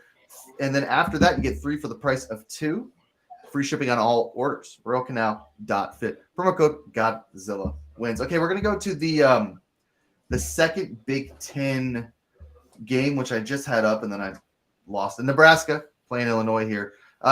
Illinois looks really good. Illinois, they're a 4-point favorite, over under 153. They're the second best team in the Big Ten according to the rankings. So I think they're probably going to win this game. But question is, Nate, can they win by 4? Who do you like in the second Big Ten city? All right, this is one of my, if it feels like a trap, it's probably a trap game. I mean, Illinois, by all rights, should beat Nebraska. They're a far superior team to Nebraska. They beat Nebraska by 10 points in their only other matchup this year, about a little over a month ago. They were a 10-point favorite. They won by 3 in a really high-scoring game. But the reality is that, Illinois hasn't lost to Nebraska in a really long time. And I just this feels like it should be Nebraska's time, I guess is where I'm going with this. There's no reason for this other than this line just feels weird to me. Illinois' defense kind of sucks. I think Nebraska's, they're not as good offensively, obviously, but they play a little bit better defense than Illinois does. Illinois' defense is probably the weakest unit on the field. I'll lean Nebraska here to, keep some magic going in the Big Ten, maybe for an upset. So I'll take Nebraska +4, though. All right. So the line moved as we were talking to 4.5. So a lot of people feeling the Illini love there. Illini are now that's on DraftKings -4.5. Dan, what do you think? Well, I mean, we already saw this matchup once in Champaign, and Nebraska nearly pulled it off. Illinois escaped in overtime, and I think Nebraska just has the shooters to keep this thing close and possibly pull off this win here. Nebraska has just done what it's needed to do for really the past month and a half. The Huskers just keep winning the games they need to win. This looks like this might finally be the Nebraska team that actually can win a game in March Madness, because Nebraska is the only power conference team that has never won an NCAA tournament game. That's awesome. I love that stat. Incredible stat. Really? Yeah, they're the only power conference team that's never pulled it off. That's awesome. Oh, At man. some point, they got to get So now my recency bias, because Yeah. I watch Tamanaga play. He's so good, and I just watched them. yeah, I was just about to say this is the epitome of why the Big Ten is just crap. I mean, these teams stink. Like Illinois can't play any defense at all. I am playing the over on this one and having fun with it. Just going to sit back with a nice IPA, John, and just watch them score 172 points. Just run to my over. Mitch likes the over here. Just not even because of good offense, just because their defenses stink so much that they're going to score. It's like a pickup game. All right. No love for the Illini with Mitch. Dad, what do you think? Well, I've got 3 choices during this game. I can watch paint dry, I can watch grass grow, or I can go watch the West Virginia University Ohio State game, which I'm going to do. I have no pick here. I could care less. When you get to this level of Big Ten basketball, like I got to sit there and watch Nebraska and somebody, forget it. No interest. If Purdue's not in it, I'm not interested. They're the best team in the nation. Who cares? I have no pick here. No pick. Okay. Okay. Why are you against? I'm just not interested. Why are you comparing this to watching Nebraska basketball? I mean, come on, man. I got better things to do in my time, right? I mean, maybe I'll sit in the go home. I'm not sure you do. Nebraska's fun to watch. Tominaga is excellent. Yeah, I like Nebraska here, plus 4.5. Why not? Pick. You know what I mean? Line keeps moving. I am here with the watching West Virginia baseball. Fine, nothing wrong with that. But Nebraska's fun to watch. I have no interest. But I am here with the Ohio State team. They just came in for breakfast, so that's a Big Ten team, and met some of the players here earlier when I came down. Baseball's so weak. Baseball, yeah. What are you just riffing? Look who's in the lobby. Come on, let's move on. Like, great game that West Virginia won last night. How are the eggs? Game. Let's talk about the coffee. Like, come on. Be like, so if LeBron sucks. James went here, would he have been good at baseball? Yeah. Coffee sucks. Yeah. Because I didn't have my beard vet. I brought my towel, pillow, and slippers, and forgot beard vet. So I'm stuck with this hotel coffee at the Marriott Courtyard or wherever the hell we are. Sucks. This is the second time you've just like lambasted the Marriott. So I hope they never contact us. I'm a platinum member of Marriott. Coffee flows. Marriott, please sponsor us. Yeah, really. Like he'll be singing a different tune if they ever call us. I love the Marriott. Yeah. Paris Hilton all the way. Fine. Okay, so I like Nebraska plus. This is the hotel we stay at here. It's right across from the stadium, Marriott Courtway. It's a great hotel, but I'm mad because I didn't pack my beard vet, so I'm stuck with a hotel coffee, and it pisses me off. I really want to talk about basketball. Nebraska plus 4.5. I like Nebraska here. I want to move to the American games. So there's 2 again. The semis. That's where we're at. I want to talk about USF, the Bulls, who are the number 1 team in the American. Weirdly, I've watched like a ton of American basketball lately. Ever since last week. This is what happens when you have a radio show, is like all you have to do is be right once, and you're just in love with a team or a conference.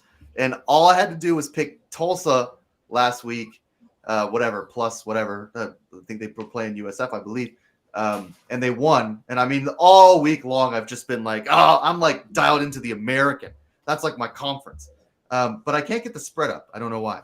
So someone tell me what the spread here is on USF UAB, and then we'll get our picks if someone has it. I don't know why I can't find it. USF minus 2.5. Total is 145.5. Okay, and this is now Nate. We'll start with you because USF, they're a good team. They're still ranked, but we talked last week. They're kind of a fraud, I guess, statistically. Maybe a little different. So Nate, go ahead and tell us. Do I need tickets? Well, they I mean. I think that so in their first matchup, UAB was a 4-point favorite, and they won by 4 and pushed against South Florida. So that's sort of what we have in terms of past play against each other. What I think is that South Florida, on paper, though, looks like a bad matchup for UAB. And it mostly just has to do with 3-point shooting. I mean, South Florida shoots a billion threes. They make a lot of them. UAB doesn't really defend it at all. The South Florida's defense horrible? Yes. Will UAB get points against them? Yeah. Do I think South Florida has a little bit of an edge just because of the 3-point shooting? Probably. So I'm gonna lean South Florida here to get some revenge in a game they lost earlier this season. But yeah, I don't think it's like, this isn't like my favorite play by any means. Yeah, I mean, Dan, USF has looked a little better in the tournament than they did last week, but what do you think? Well, I mean, Nate, you kind of lost me when you said, is South Florida's defense horrible? Yes. No, the answer is no. Like South Florida ranks third in the American in defensive field goal percentage. They rank 17th in defending the mid-range shot, 47th in the nation in defending the three. Their defense is not bad. And I think their defense plays a major role in slowing down UAB and leading the Bulls to a victory and a cover here. I mean, South Florida has to be one of the most disrespected teams in the nation. Like, you look at this 24-6 record and how Amir Abdur-Rahim is winning with the players who got Brian Gregory fired. Like, he deserves to be the coach of the year. Full stop. Okay, Mitch. So we got a little disagreement there. Mitch, maybe balance this out. What do you think? Yeah, we talked about that last week. What a good job, coach did with South Florida, and I think that continues. I mean, they're hot. They're 9-1 in their last, and they won some revenge over one of their 2 conference losses. I'm going to stick with the hot team here. I'm going to go with South Florida to cover this 2.5 spread, laying some points with the favorites this week. I like it. Okay, there we go. Dad, never afraid to lay some points. What do you think? My company has been graced by a beautiful woman. Ann is here, so she's got my attention. But you guys are talking about the Bulls. I think Dan's analysis, like if I could put that on tape and run it back, is exactly what I would have said. This is the most disrespected team in college basketball. I mean, all this team does is win games, and nobody gives them any love whatsoever. And they rain down threes like it's Christmas. You talk about a fun team to watch, and they do play good defense. I mean, once in a while, Dan, as you know, you can find value. This is a value play here. The fact that they're only -2. Look, I love UAB's logo. I think it's one of the best in college athletics, without a doubt. The dragon, yay! But this is a mismatch. I mean, South Florida is one of the best teams in the entire East Coast, and nobody gives them any credit. So I love South Florida here, -2. I'd lay 7. I'm certainly going to lay 2. This is a value play. You don't find these a lot this late in the season. Sometimes you find them early, but this is a value play, almost like Purdue -6. In fact, if you want the parlay of the day, Purdue -6, South Florida -2, pound that, baby, because these are 2 great value plays. And Dan Angel, spot on. Yeah, I like USF. I watched them a little bit this week, and they just kind of look locked in. So I'll lay the points as well. Shout out to Temple, really running the table there. They're like the 11th seed. They upset Charlotte yesterday. That I can't friggin' figure out. Yeah, I saw Temple in Hawaii for 3 games, and that was the worst rebounding team I've seen all Was year. that one of the games of the fix was in? Yeah, man. Yeah, that's right. Shaving scandal. Let's go. There's that scandal. Yeah, shout out to the shaving. I mean, they found a way to get beat by Old Dominion, so I don't know. Maybe The worst thing for the Temple point shaving scandal from a Temple perspective is if they win the championship, punch the ticket, and go on a run when it matters most. It's not going to happen. Florida Atlantic's really good. They're going to have to forfeit their NCAA title. Yeah, it's going to be amazing. It's going to be the best story ever. We got 3 games to get through. So we'll run through them quickly. I want to do the Big East next, and then we'll do ACC, and we'll save the Big 12 for last because, man, what a conference. So the Big East, I just had it up and I lost it. I keep scrolling around. But I'm taking Temple money line. There you go. Run. Temple money line. Just run. Where'd my Big East go? That's what I said. Where did my Big East? That's what we all said. Where did our Big East go? Now what is it? Yeah. It's Marquette, itself. UConn. Yeah, Marquette, UConn. Come on, give me Georgetown. Oh, they're still in. Never mind. Give me West Virginia. Georgetown's a shell of itself. Yeah. Miami, Tech, West Virginia, Temple, Yeah, Boston College. Pitt. Yeah, Pitt. Rutgers. Temple was never in the Big Oh, East. yes, they were. They were for Yes. football, but they weren't for Do for they still have a Big basketball. East? They do. Rutgers. That's what we're do. talking Yeah, that's about. what Rutgers that's what in I'm that trying now? to talk about. If you guys would let me. Okay, Marquette. Rutgers is in the Big Ten, John. You've Marquette, lost total UConn. control of the show, dude. I know Marquette, UConn. But- Marquette is a 9.5 point dog. Over under Oh, 141 and a geez. half. Dan, I mean, God, like, okay, so we'll go to Dan first. So I love UConn. I think best team in the country. I think they're going to win the whole thing. But 9.5, I hate laying 9.5 on any basketball game. And I don't know. And I mean, it's been weird, right? Like Marquette got the doors blown off them a couple, like maybe a month ago when they played UConn, but this is at a neutral site. So Dan, what do you think? I mean, this is a nominally neutral site. UConn is huge in New York City. Yeah, sure. So, yeah, I think this is going to be a virtual home game for the Huskies. And I like Marquette, but I just think Connecticut is much stronger. And let's be real, Connecticut needs to make a statement here because you look at the way the bracket is going to shape out. Purdue, UConn, and Houston are all fighting for that top spot, and it's going to be 5 times easier to win the title if you only have to go through one of the 3 giants as opposed to having to go through both of them in the Final Four, which if you're the 2nd or 3rd seed overall, that can happen. Right, yeah. So I think UConn covers the 9.5 to try and make that statement and get the number 1 overall seed. Yeah, and Dan, what Dan's talking about for people who, are nominally interested in March Madness, like there's the 4 number 1 seeds, but the number 1 overall seed just has the easiest path because in the Final Four, predictably, they would play the 4th overall seed. That's kind of how they build the tournament out. So instead of having to go through Purdue or both Purdue and Houston, they only have to go through one if everything shook out the way that you would have it shake out if you're those 4 number 1 seeds. Although last year, of course, Fairleigh Dickinson had some other plans there. Shout out to Fairleigh Dickinson, Dad's alma mater. Okay, Mitch, what do you think? Yeah, so the first person that I ever kind of like taught me some betting strategies, 9.5 on a college game was always one where we took the dogs no matter what. The West Virginia was 9.5 this week. I took them on a money line. It almost paid off. They certainly covered that 9.5. It's UConn though. Oh, but this is it. I always, if it's 9.5, I go dog, and let's see if it hurts me or not. But this is one where I'm just playing the number because that's what I was taught to do. And so I'm going to go 9.5 For sure, yeah. dog. I'm taking Marquette. Dad? I don't like this game. I have no bet here.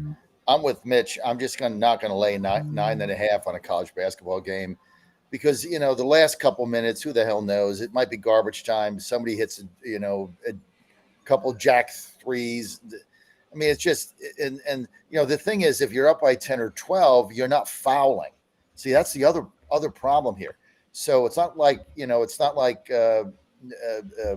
Marquette is going to be fouling these guys. So they're going to jack up a couple threes. They hit 2 of them. You lose the bet. No interest, no value here at 9.5. And the money line is like what, 450 or something. It's minus 45. No value there. There's just no value for me in this game. So I'm out. I disagree. I'm with Dan. I mean, I understand just the general rule, like after 9, just don't lay the points. I think UConn wins this game by like 25. I mean, I don't think this is close at all. I don't think it'll be that bad, but I think it's going to be like 12 or 13. Yeah, I mean, I'm not afraid to lay the 9.5.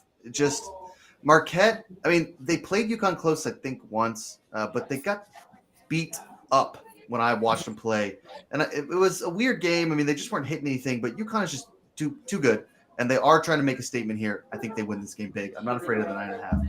Okay, let's move on to the ACC, where we have an interesting matchup here. UNC, number 1 overall seed in the ACC. Duke was upset, so they're out of the ACC tournament. And we got NC State instead. Another big spread here. NC State's a 9-point dog, over under 145. Dan, we'll start with you. Then Another we'll go to tough Nate. game. You like the Tar Heels here, Dan?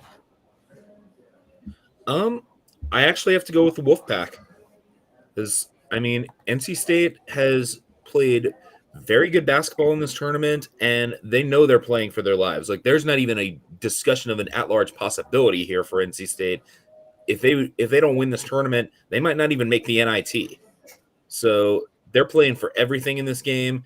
They are so sick of losing to North Carolina, and I don't think this game means as much to the Heels. And on top of that, North Carolina really had to expend a lot of energy against a tough Pittsburgh team last night. State got to play Virginia. Virginia plays so slowly that it's more of a mental exhaustion than a physical exhaustion. And I think playing against Carolina, State's going to be physically able to keep up in this game after getting to play Virginia. So I like the Wolfpack. Dan, where are you today? Are you in Florida or Hawaii? I am in Florida. We have spent much of the last week traveling. We went from Honolulu to San Diego to New Orleans to Orlando to now Live Oak. Well, I tell you what, you're a lot better in Eastern time because I am with you on that analysis. I'll just jump in and then you can go on. I'm with you on that analysis. I like NC State +9. I think you're absolutely spot on. Nate, wait, what was I doing wrong with my analysis in Hawaii, John? It's tough getting it's you early. on the air. It's 3 in the morning. It's not easy being on the air at 3 in the morning, dude. I mean, look, I got would have been 2 in the morning this week. They don't change their clocks. That's right. I got 3 minutes, and I cannot leave out the Big 12. It's like the best game on the card. Nate and Mitch run through NC State, UConn. Nate, NC State stands to win everything. Tell us why. NC State stands to win everything, and they stand to do it in a way that no team ever has. No team has ever gone 5 for 5 to run the table in the ACC tournament. NC State has a chance to do that today. I love it. I think NC State has all the momentum. You know, they haven't been favored in their last couple of games. They've still won. Keep it going. Like, this is what March is all about. Like, I would love for NC State to punch their ticket here. That would be I'll be quick for you. +9.5, +9. You know my play, so I'm going to go NC State. But I'm a Pitt hater, and I would love nothing more than them to wear out North Carolina, and then North Carolina lose, and then another bid's gone, and Pitt doesn't make the tournament because.